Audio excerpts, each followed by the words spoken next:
buhay o kabiguan, ng ligaya o lungkot. Kaya marapat lamang na tanggapin si Jesus bilang tagapagligtas at Panginoon.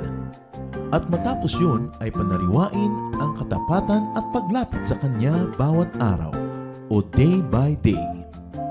Ang day by day ay naglalayong umalalay sa pang-araw-araw na pamumuhay. Narito po si Kuya Ed Lapis sa mensaheng pinamagatang Too Blind to See.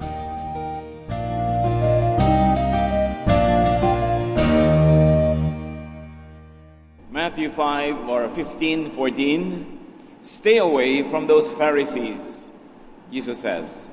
They are like blind people leading other blind people, and all of them will fall into a ditch.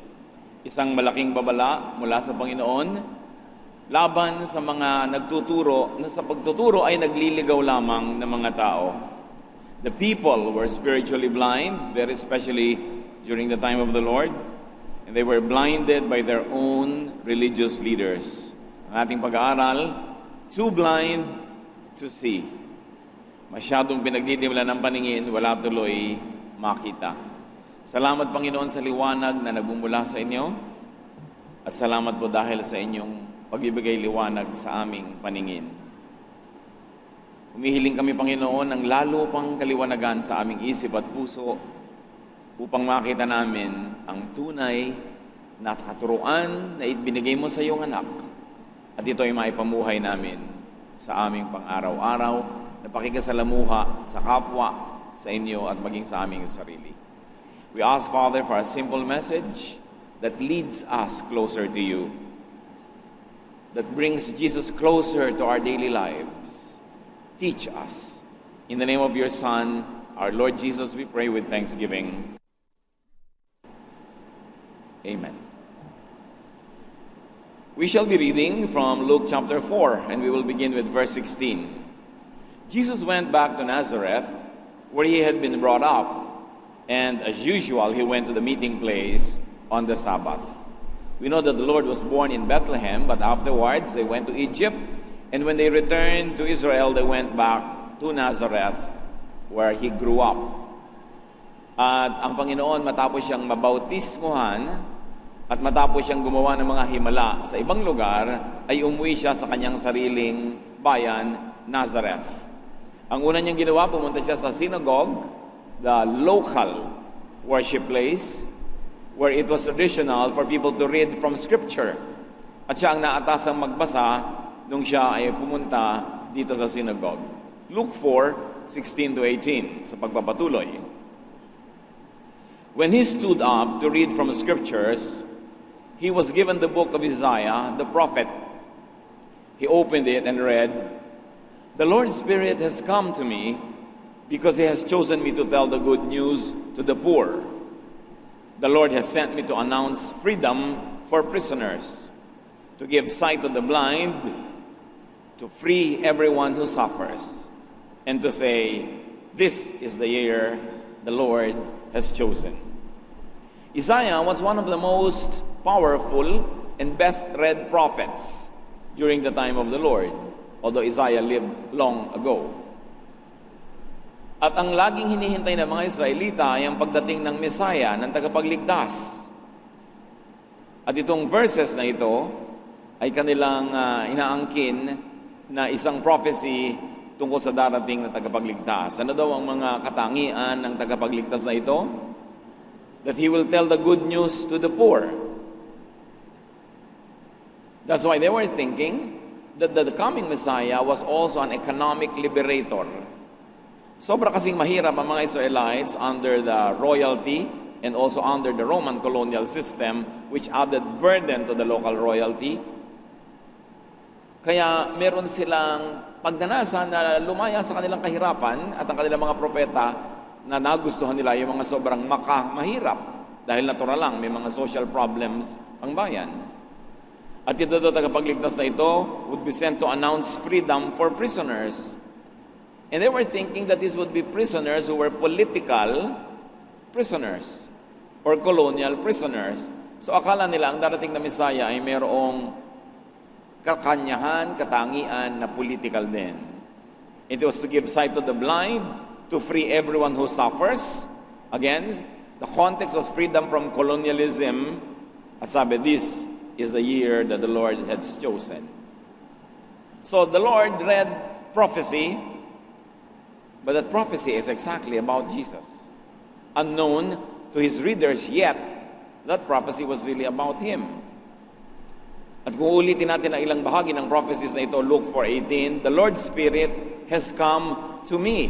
Tamang-tama na si Jesus ang pinagbasa, yung binabasa niya nasa first person to me. Kung ang taong nagbabasa ay ordinaryo lamang, binabasa lang niya, pero hindi siya ang tinutukoy. Pero ito, si Jesus ang nagbabasa, at talagang dapat siya ay nagsasalita dahil tungkol sa kanya yung prophecy. And bakit natupad na yung Lord's Spirit has come to me? Because we know that after baptism, as recorded in Matthew 3:16-17, the baptism of Jesus. So Jesus was baptized, and as soon as he came out of the water, the sky opened, and he saw the Spirit of God coming down on him like a dove. Then a voice from heaven said, "This is my own dear Son, and I am pleased with him." So yung pagdating ng Spirito na sinasabi sa Isaiah, nangyari, sinabi sa Matthew 3, at kay Jesus dumapo ang Spirito na yon. Kauna-unahang pagkakataon that the Father in heaven affirmed that Jesus was his Son and that he was pleased with him. It was a fulfillment of Isaiah's prophecy, and the fulfillment happened in the person of Jesus. Again, Luke 4 verse 18, because he has chosen to tell me the good news to the poor. And this is where the difference between the expectations of Israel and the reality of Jesus' ministry would show. Because yung good news na sinasabi, Jesus would interpret that and actualize that as salvation by grace. That was the good news. As against the bad news. What was the bad news? The prevalent religious belief and tradition of his time that it was salvation by works. Na kailangan para ka maligtas, kutakot-takot ang susundin mong batas, kutakot-takot ang gagawin mo mga seremonya, mga ritual, ikaw ang magpapagod, maghihirap para ka magkaroon ng kaligtasan. Pero ang good news na binigay ni Jesus, salvation is by faith in him, not by working, but by believing in his work. Salvation by grace.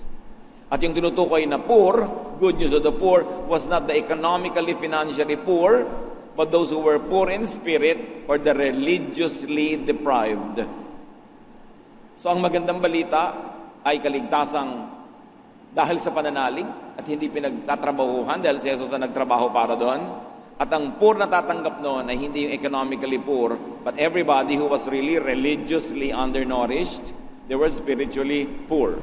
They will be enriched by the good news. The salvation is through faith in the Son of God. At sa paglilinaw pa ng kahulugan ng prophecy na ito according to the life of Jesus that interpreted and realized the prophecy, Luke 4:18, the Lord has sent me to announce freedom for prisoners, to give sight to the blind, and to free everyone who suffers. Ang tinutukoy pala dito hindi political freedom, kundi spiritual freedom for the religious prisoners, the religiously blind, and those who suffer because of their religiosity. That unfolded in the ensuing ministry of Jesus. His life interpreted prophecy, his life realized prophecy, and that is the inevitable conclusion about what the prophecy meant, what happened in Jesus' life, and what he did, and what he accomplished. And just to make it clear na yun talaga ang ministry ng Panginoon, magpalaya, magpagaling, magpagaan in a spiritual way at hindi sa political way. Sa Matthew 11:28-30, Jesus states very clearly the mission of his ministry. If you are tired from carrying heavy burdens, come to me and I'll give you rest. Take the yoke I give you, put it on your shoulders and learn from me. I am gentle and humble, and you will find rest. This yoke is easy to bear, and this burden is light. As you can see, And as we all know, Jesus did not lead any political revolution. He did not make any economic projects. He did not make any social projects that would really elevate the poor from their material poverty or liberate the people from their colonial enslavement. But what he really did was to set people free from the burdens imposed on them by the priests, by the Pharisees, by the religious leaders. So ang tinutukoy ng Panginoon na pahinga ay hindi pahinga ng katawan, kundi pahinga ng kalooban, ng espiritu, mula sa walang katapusang pagpapahirap ng religious practices na ang bunga ay guilt. Inangat ng Panginoon ang bigat ng guilt, ng bigat ng pag-uusig ng budhi sa mga tao nung inako niya ang kasalanan ng mga tao at nagpatawad siya sa lahat ng may kasalanan. Pinagaan ang buhay ng mga tao nang sila'y pinalaya sa napakaraming mga religious regulations, kahit na't kasama pa nga yung regulation of the Sabbath, na sinadya ng Panginoon na Sabbath siya naghihimala para lalong mapag-usapan that He is the Lord of the Sabbath and it's all right to do good during the Sabbath. At pinalaya niya mga tao from the very cruel laws and rules and regulations of religion, maging sa mga batas na ang mga nangangalo niya, ang nagkakasala ay babatuhin hanggang mamatay, nung hindi niya ipinabato ang babaeng nahuli sa pagkakasala, bagamat sinabihan niya, sin no more. Pinagaan ng Panginoon ang ibig sabihin ng pagiging anak ng Diyos na pinahirap ng religious system of Israel. Kaya sabi niya, my yoke is easy. If you are tired from carrying heavy burdens, meaning religious burdens and regulations, come to me, not to these priests, and I'll give you rest, not more work. Take the yoke I give you, not the yoke they give you. Put it on your shoulders and learn from me, not from them. I am gentle and humble, they are not. And you will find rest, not vexation, not condemnation, not judgment. Sabi niya, this yoke is easy to bear, and this burden is light. Bakit gumaan ang pasanin ng mga mananampalataya? Dahil ibinigay na sa krus na mabigat na pinasa ni Jesus mismo at niya lamang para tayo gumaan ang dalahin. That is the central ministry of Jesus, to give rest. At bakit ginawa yun na napakalinaw? Sapagkat pagod na pagod ang mga tao ng kanyang panahon, pinapagod sila ng kanilang religion. Hirap na hirap, tapos kulang at kulang at kulang pa rin, guilty at guilty pa rin. No-obliga tuloy silang maging mapagkunwari, mapagbalat kayo, hypocritical, because if they will show the reality of their lives, they will be judged by others, they will be stoned to death, they will be rejected. Mahirap yata magtago. At kung hindi ka man nagtatago, ang hirap mag-maintain ng isang uri ng buhay na papasa sa lahat ng mahihigpit na mga critics. Jesus set the people free from all that. At kung babalikan natin yung binasa niya sa Luke 4:19, this is the year the Lord has chosen. Matapos diyang basahin yon, Luke 4:20-21, Jesus closed the book, then handed it back to the man in charge and sat down. Everyone in the meeting place looked straight at Jesus. Then Jesus said to them, what you have just heard me read has come true today. Abang ng abang yung mga tao kung anong closing remark niya, kung anong comment niya, matapos niyang isinara yung binabasang scripture. At sabi niya, habang ang lahat ay nakapako ang mata sa kanya, lahat ng nadinig yung binasa ko, naging totoo na ngayon mismong araw na ito. Ang tagal hinintay ng Israel na dumating yung ipinangakong tagapagligtas, ngayong sinabi ni Jesus, nangyari na ngayon mismo, inihahayag ko sa inyo, ano kaya ang reaksyon nila? Jesus announced Himself as the fulfillment of prophecy. Sinabi niya, ako ang tinutukoy dito sa prophecy. At yung napakatagal na hinintay ng panahon, ngayon na yon, ngayon mismong araw na to, ngayon to dineclare, kauna-unahang beses na sinabi ni Jesus kung sino siya, na siya ang katuparan ng hinihintay. Jesus reads, interprets, and applies Scripture. but against tradition.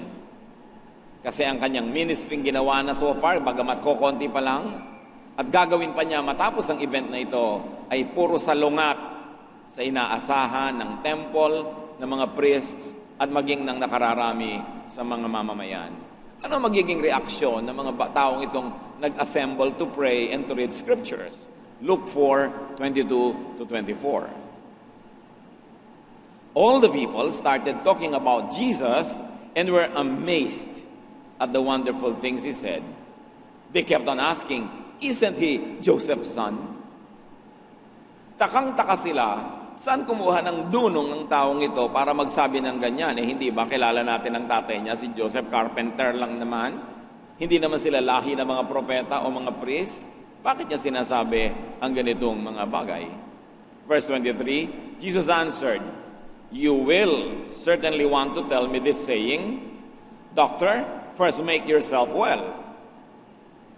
You will tell me to do the same things here in my own hometown that you heard I did in Capernaum.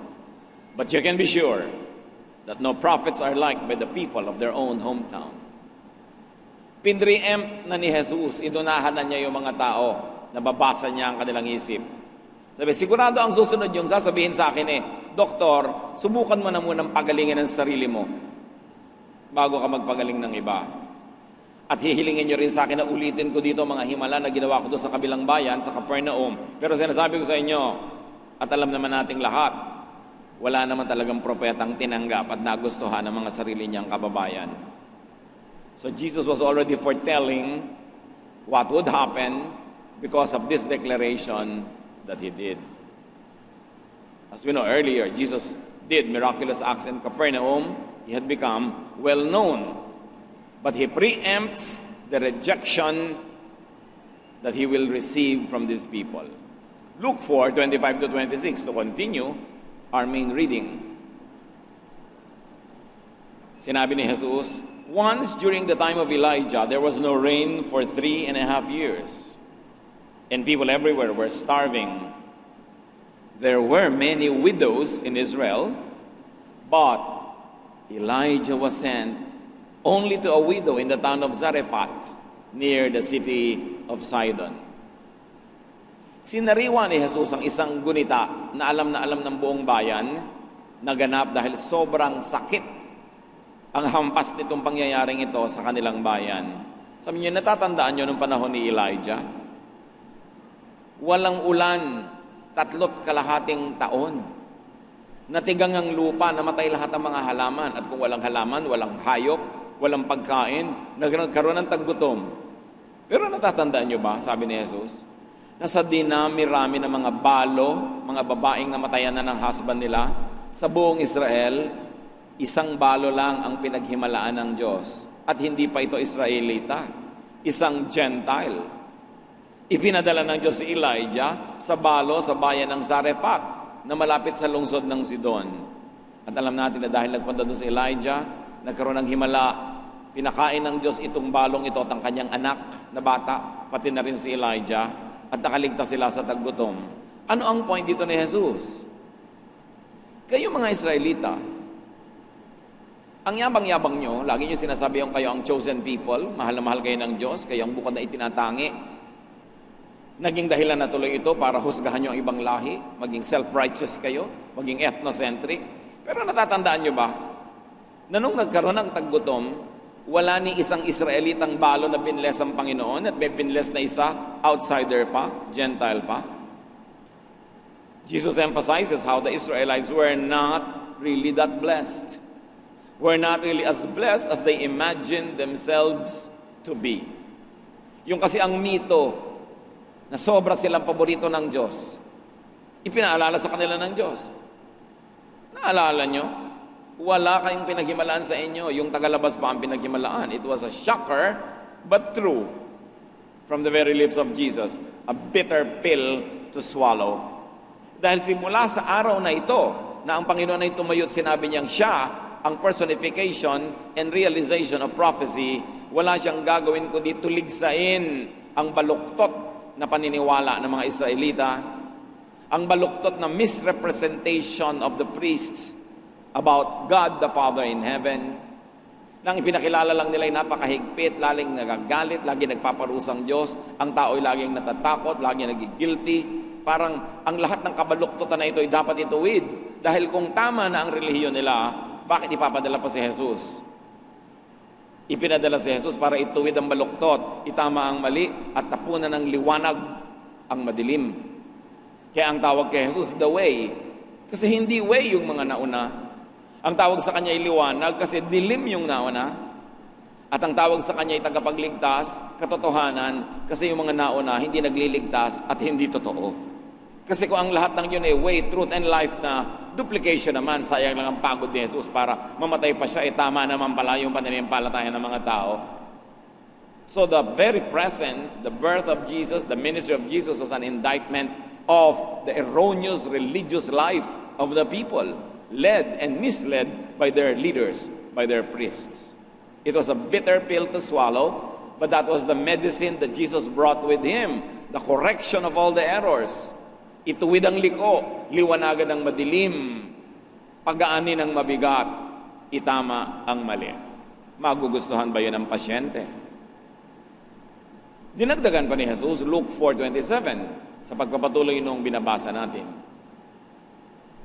During the time of the prophet Elijah, many men in Israel had leprosy, but no one was healed except Naaman who lived in Syria.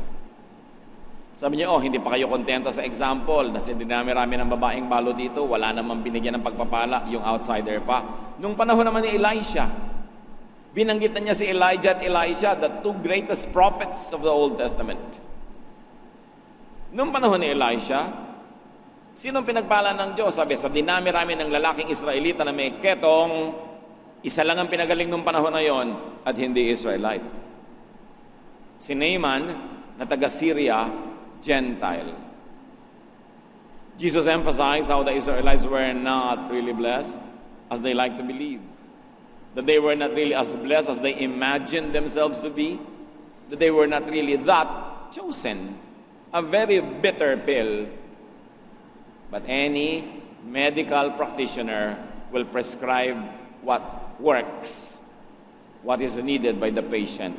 Kinailangan kalugin, gisingin ng Israel na marami siyang kamalian na dapat ituwid. At isa doon ay ang sobrang paniniwala sa sarili, ang sobrang nilang pagkamkam sa Diyos na parang sila na lang ang mahal at anak ng Diyos. Pinatunayan ni Jesus, hindi lang kayo at hindi nyo nasosolo ang Diyos, hindi nyo na nasa franchise nyo ang Diyos. Jesus critiqued Israel's religious poverty and bankruptcy, all His ministry. Jesus showed how Israel was so spiritually lost. And Jesus exposed the failures of Jewish religiosity and spirituality. No wonder it was the Jewish leaders that wanted Him dead. In fact, sila ang nagpakana na ipapatay si Jesus. There was a great need. Correction, reconstruction of the religious system and beliefs and practice of the people. At hindi nagtipid ng mga salita si Jesus, diniretso niya kung ano talaga ang dapat maintindihan ng mga tao. He was sent as the real and only image, personification, the real and only message and messenger of God versus Israel's corrupt religious tradition. Kaya ating mababanaag sa John 1:10 and 14. The Word was in the world, but no one knew Him. Pag sinabing no one, ibig sabihin wala ni isa man sa mga naunang teacher ang talagang nakakilala kay Jesus. Although dati na siyang nandun, hindi pa siya ipinapanganak, nandun na siya. The Spirit is there, the teaching is there, pero hindi siya kinilala. John 1:14, the Word became a human being and lived here with us. We saw His true glory, the glory of the only Son of the Father. From Him, all the kindness and all the truth of God have come down to us. Lagi naman binabasa ng mga mananampalataya itong John 1:14 pero dinadaan-daanan lang. So subukan nating tumigil, huminto. Sabi, si Jesus, meaning the Word, became a human being and lived with us. At nakita natin ang tunay na kaluwalhatian ng kaisa-isang anak ng Diyos. Ibig sabihin, walang ibang anak ng Diyos, siya lang. From Him, all the kindness and all the truth of God have come down to us. Walang kulang, walang labis. Lahat ng dapat, kailangan at pwedeng malaman ng tao tungkol sa Ama sa Langit, ipinaalam ni Jesus sa pamamagitan niya. Therefore, siya dapat ang sukatan ng lahat-lahat. Wala ni isa man sa mga nauna sa Kanya at wala ni isa man sa mga sumunod sa Kanya pagkatapos ang pwedeng pumantay sa Kanya. Siya dapat ang panukat, siya ang standard. Kung anong itinuro niya, yun dapat ang kauna-unahang itinuturot, nangunguna, nangingibabaw sa lahat ng katuruan. Wala dapat katuruan ng sino mang nauna sa Kanya o sumunod sa Kanya pagkatapos na mangibabaw sa katuruan niya, lalo't kung kumokontra sa diwa, sa espiritu ng turo ni Jesus. Because nobody reflected the glory of the Father except Jesus. At nilinaw lalo ng Colossians 2:9, for in Christ, all the fullness of the deity lives in bodily form. Ang Diyos sa langit, kung pwedeng i-extract, gawing maliit na pildoras o maliit na tableta, si Jesus yun.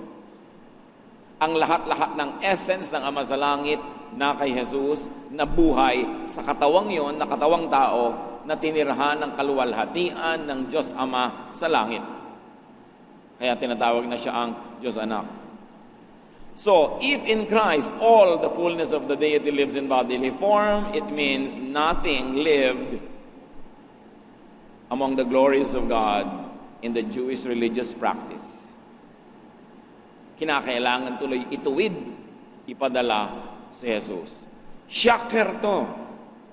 Para sabihan mo ang isang kongregasyon na daang taon, libong taon na inuulit-ulit na binabasa yung mga verses, di naman tinatablan. Para sabihin mo sa kanila na lahat pala ng kanilang pinaniniwalaan at pinagagagawa nun ay baliwala, kaya kinailangang ipanganak ang tagapagligtas, at ililigtas pala sila hindi sa economic or political oppression na gustong-gusto nila, kundi ililigtas sila mula sa religious oppression and religious error, magugustuhan pa nila yon. Luke 4:28-29. Ituloy natin at tapusin ang kwento. When the people in the meeting place heard Jesus say this, they became so angry that they got up and threw him out of town. They dragged him to the edge of the cliff on which the town was built because they wanted to throw him down from there. But Jesus slipped through the crowd and got away. What a first day of ministry. First day of preaching ministry ito ni Jesus. May naunang ibang mga araw na naghimala siya, nagpagaling, pero ngayon pa lang siya nag-preach. At ngayon pa lang niya sinabi na siya ang Messiah, siya yung hinihintay. At ipinakita niya at pinamukha sa Israel ang kanilang kasalatan, ang kakulangan, ang karukhaan ng kanilang espiritu. Pero mga pasyenteng gusto mong linisan ng sugat, ayaw mahapdian, ayaw masaktan, nagalit.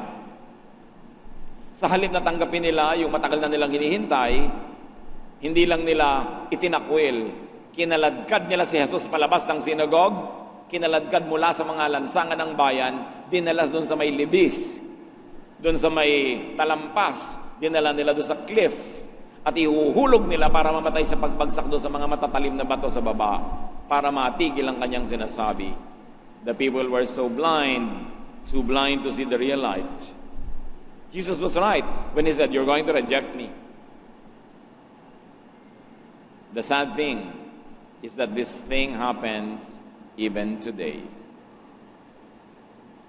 When you preach Jesus, when Jesus is preached, the real Jesus, not the Jesus of the imaginations of the people, not the Jesus that is used as a motif in religion but never really followed, but the real Jesus, the revolutionary Jesus that sets people free from religious errors and from expectations and from hardship. People then and now like to kill the message and even the messenger. Ngayon, pag nagturo ka ng unconditional love ni Jesus, magagalit sa iyo mga conservative kasi gusto nila lagi magparusa. Pag nagturo ka ng pag-ibig ni Jesus na walang patakaran, magagalit sa iyo ang mga church boards, ang mga elders, ang mga deacons, dahil kailangan ang lahat, ang dami mga sinusunod na mga batas. Ang uso kasi sa marami ngayon ng mga Bible-based Christians, sasabihin nila sa bisita, alam mo, tanggapin mo lang si Jesus, salvation by grace. Wala ka nang gagawin pa, kasi si Jesus ang gumawa ng lahat. Solve ang mga problema mo, gagaan ang buhay mo. Yung mga pangako. Pag pumikit ka na ngayon na tinanggap mo na si Kristo at nilid ka sa prayer, pag dilat mo sabihin, ngayon, na born again ka na, heto na ang mga listahan ng marami uling bawal. Ganito na ang pwede mong isuot, ganito na ang pwedeng haba ng iyong buhok, eto na ang pwede mong kainin, ganito ka na, ganon. Bumalik ang lahat ng utos ni Moses, bumalik ang lahat ng 613 mitzvot of the Old Testament, plus dinagdagan pa ng mga inimbentong mga regulasyon ng church in the last 2,000 years. Nadagdag na yung inventong, ide-declare mo na sa church ang income mo, i-check na kung nagtatithe ka, ipupulpito ka na pag kulang ang iyong tithe, pag absent ka, hahanapin ka na sobra dahil uusig-usigin ka, kumakanta ka sa choir, hindi mo pwede maging boyfriend yung gitarista. Ang dami ng inimbento uling batas. Dumami talaga. The church has been repeating what those Jews did to Jesus. Most of the church today is much like Jesus' hearers in Nazareth. They are blinded by tradition. At kung ang mga evangelical Christians ay nagagalit sa mga tradisyon ng mga ibang religion, hindi nila napapansin. Ang dami na rin tradisyon ng mga protestante, ng mga born again, ng mga evangelicals, na wala naman sa teachings ni Jesus. Nagpapahirap ng buhay, nagtuturo sa ating magbalat kayo pag kulang ka dahil baka ka mausig, at nag-encourage sa ating maging self-righteous kung sakaling paminsan-minsan ay nakakapasa ka, ang taasan ng tingin mo sa sarili. Bumalik lang ang dati. Kaya kailangan natin uli ang Espiritu ni Jesus na magbubukas sa mga sugat na itinatago natin at lilinisin, lalagdasin ang sugat na ito, masakit man at mahabdi, para tayo gumaling. Kailangang ibalik si Jesus. We must put Jesus back to Christianity. Dahil pagtalikod ni Jesus at pag-akyat niya sa langit, nag-take over na ang mga human leaders ng church na sa raang 2,000 taon ay walang ginawa kundi magpagalingan, magbangayan, umusig sa mga may kasalanan, naulit yung ginagawa ng mga tao ng panahon ni Jesus na gustong-gusto niyang ituwid.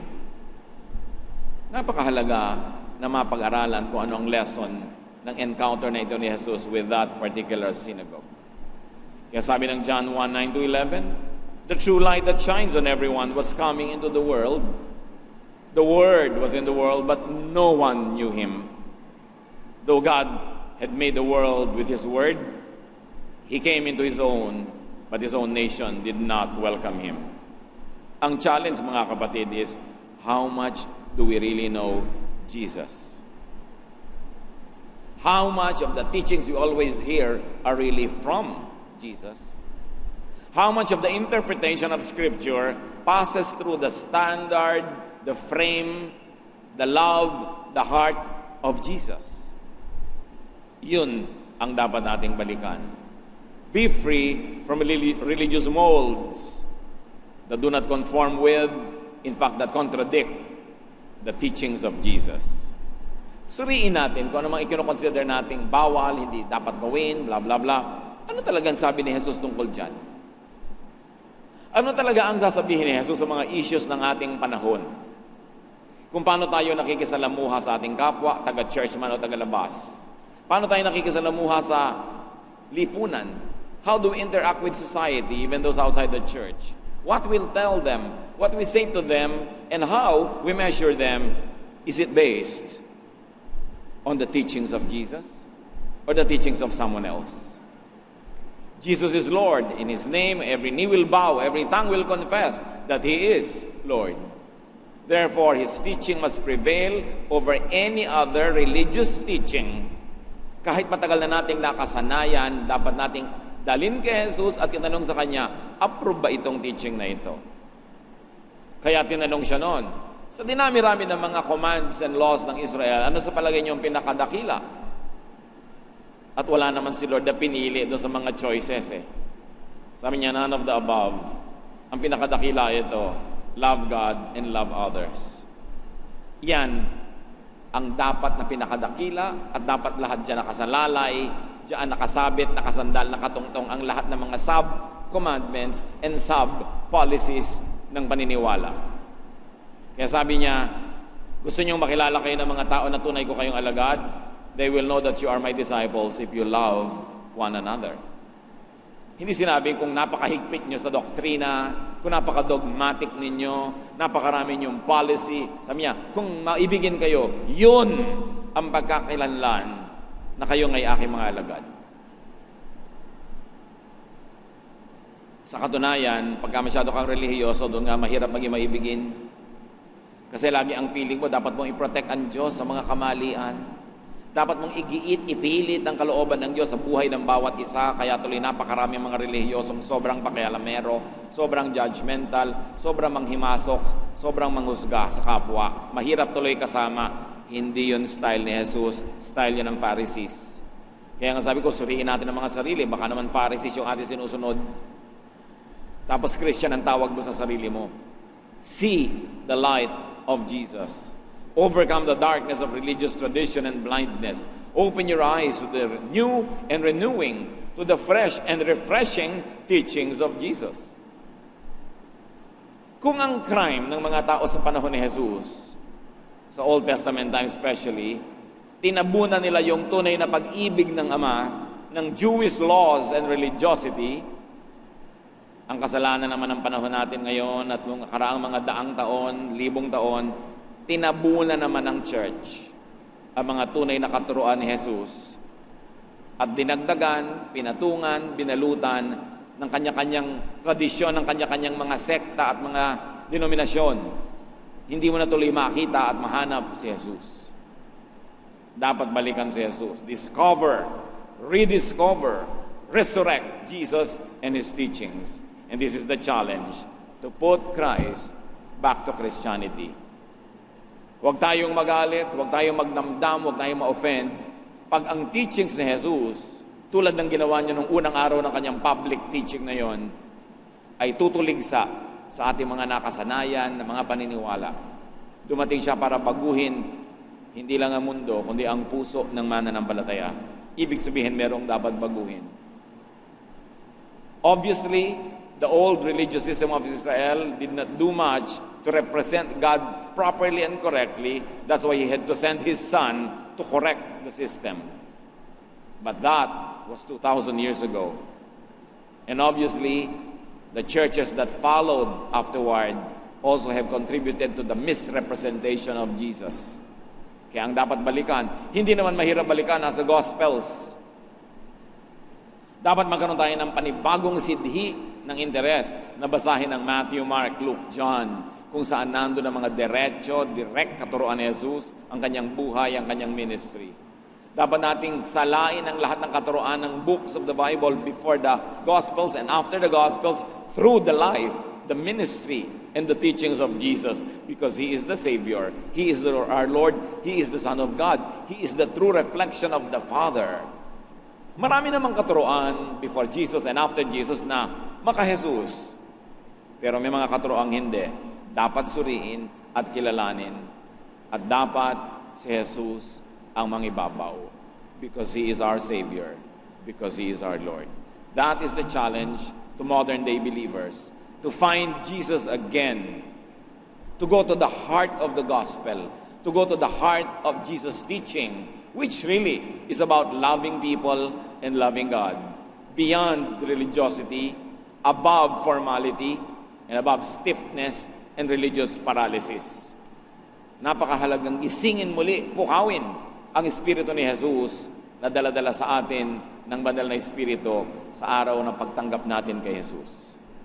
Put Christ back to the church, back to our hearts, back to our lives. At yun ang magbibigay sa atin ng kapahingahan, kapayapaan, katahimikan ng loob, at yun din ang magbubunsod at magtuturo sa ating bigyan din ng kapwa ng kapahingahan, kapayapaan, walang patakarang pagtanggap at pag-ibig, because that is what Jesus is all about. And if you find it strange, it means that you really have a lot of work to do to go back to Jesus, because that is the heart of the Jesus doctrine. Ama namin, buhayin niyo sa aming puso ang Espiritu ng iyong anak na si Jesus. Bigyan niyo kami ng liwanag ng kaisipan para makita kung ano ang aming pinaniniwalaan at ipinaglalaban ay kay Jesus nga o sa iba. Bigyan niyo kami ng karunungan upang maipamuhay namin ang mga dalisay na katuruan ni Jesus. Teach us, O Lord, to search for the pure milk of the gospel, the pure teaching of the Lord, so that we may be freed from needless work, needless vexation, needless self-promotion. Teach us to go back to the heart of the gospel of Jesus, which is love, which is restful, and which is peaceful. Pagbulay-bulayan natin mga kapatid yan, lalong-lalo kung paano ipapamuhay araw-araw. Lord, sa sandali po ng katahimikan, hipuin niyo ang bawat puso, ipakita niyo kung paano namin lalong madidinig ang tinig ng iyong anak sa dinami-rami ng mga tinig na pwedeng pagpilian. Ituro mo sa amin kung paano ipamumuhay ang diwa ng pag-ibig ni Jesus. Be with the Lord in silent reflection.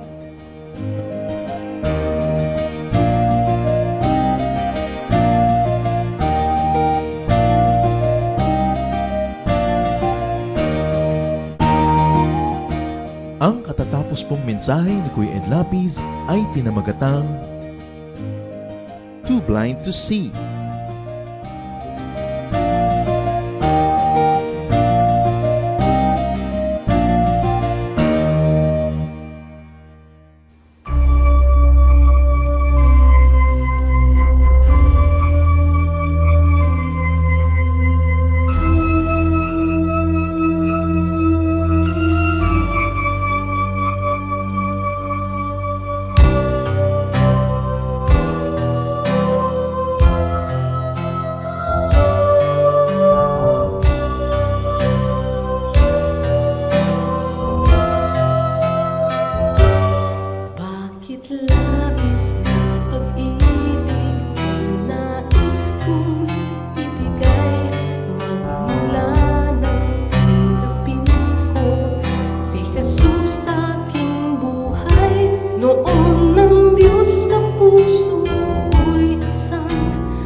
Bakit kapag may libing, naglalakad tayo papuntang sementeryo?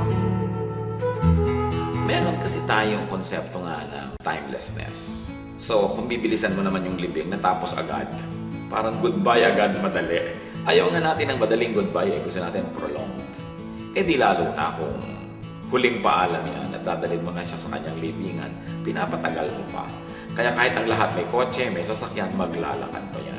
At kung minsan, kahit na halimbawa dumaan kayo sa highway, nakakotse lahat dahil malayo ang Memorial Park, pagpasok sa gate ng libingan, magbababa ng lahat at maglalakad kasi pinapahaba mo para huwag muna kayong magkaroon ng permanent goodbye.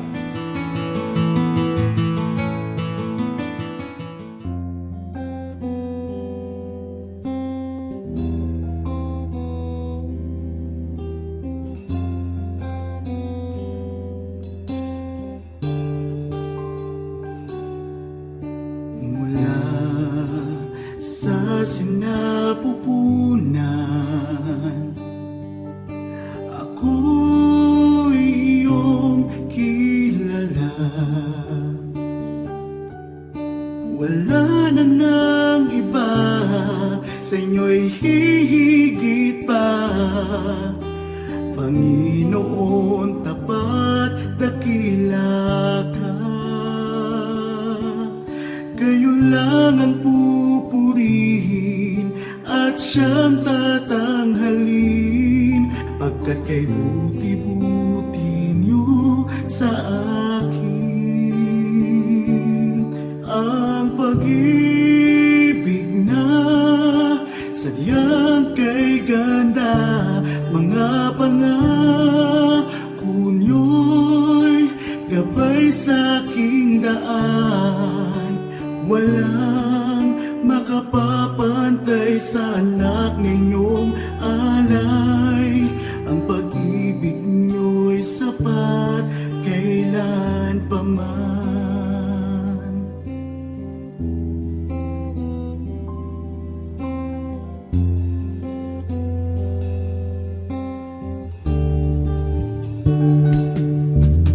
Tinawag niyo akong kaibigan,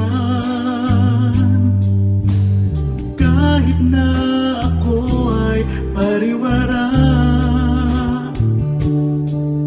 Sagat sa labisan inyong pagmamahal, sa tupang sa kawan na nawala. Kung aking bibilangin bawat butil ng buhangin, ang habag niyo'y ganon karami rin. Ang pag-ibig niya sadyang kay ganda, mga pangako niyo'y gabay sa aking daan. Walang makapapantay sa anak na inyong alay. Ang pag-ibig niyo'y sapat kailan pa man. Paano ba masusukat taas, lalim, layo't lawak ng pag-ibig niyong sadyang walang hanggan, walang hanggan. Ang pag-ibig na sadyang kay ganda, mga pangako niyo'y gabay sa aking daan. Walang makapapan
pag-ibig kanyang karangalan. Pagsasay sa miting pangunahan ang ating bayan.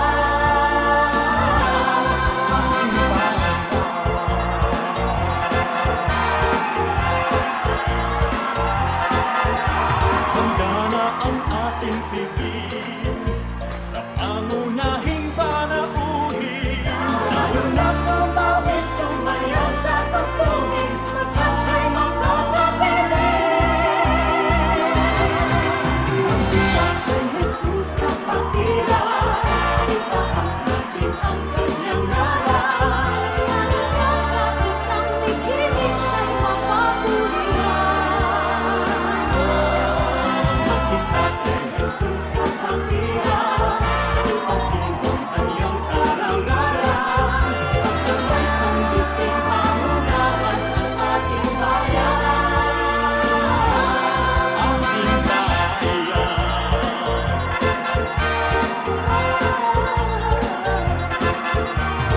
Bawat isa'y magtuwid, hindi na hapit ng pagpuri. Ang wakas ng kaaway, pista ay binawi. Ito ang lugar natin. Kay Jesus kapatira, itaas natin ang kanyang ngalan. Sa nagkakaisang mithiin siya'y mapapurihan. Isa kay Jesus kapatira, ipatin ang kanyang karangalan. Pagsasay sa miting pangunahan ang ating bayan.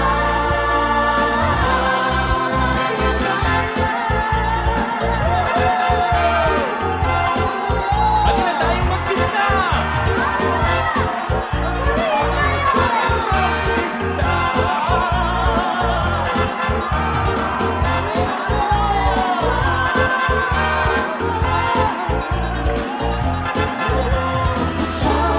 Napakagala at itim ng kanyang pagpapala.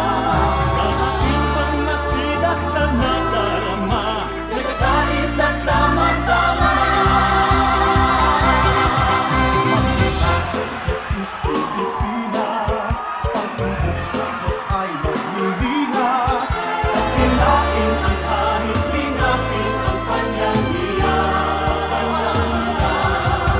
Magkita kay Jesus Pilipinas, kalooban ng Diyos di ang malas. Inayat siya ang Panginoon at tagapagligtas ng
Pag-ibig mo o kailanin, sukat man lumayo'y mahal pa rin. Liparin ko man ang dulong ng langit, sa piling mo pa rin magbabalik.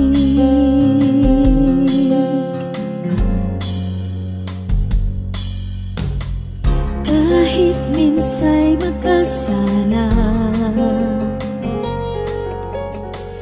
bakit tinuturing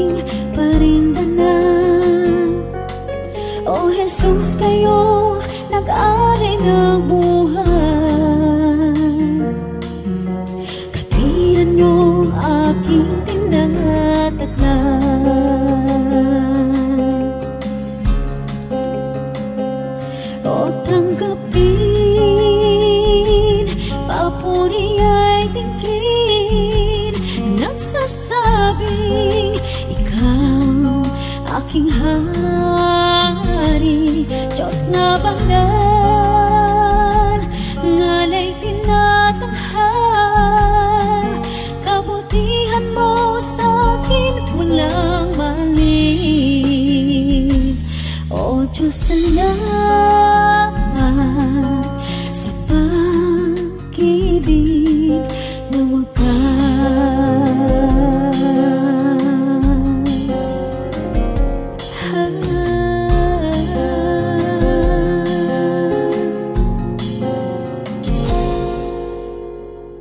Lagi naman itong isip,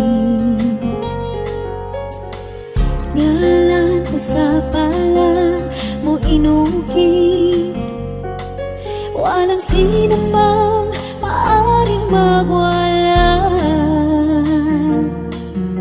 kaligtasang ikaw ang nagpikat.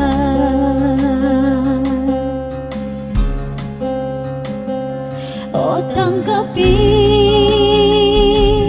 papuri ay tingin, nagsasabing ikaw aking hari, Diyos na banal, ngalay tinatanghal, kabutihan mo sa'kin walang mali.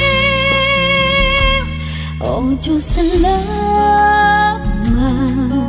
sa pag-ibig na wagas.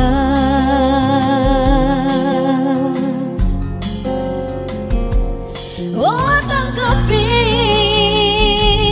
papuri ay tingin, nagsasabing ikaw aking hari, Diyos na banal,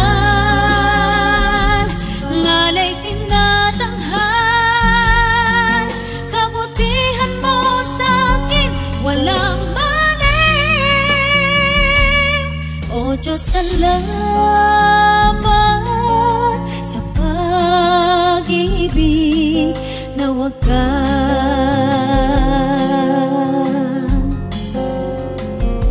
O Diyos, salamat sa pag-ibig na wagas.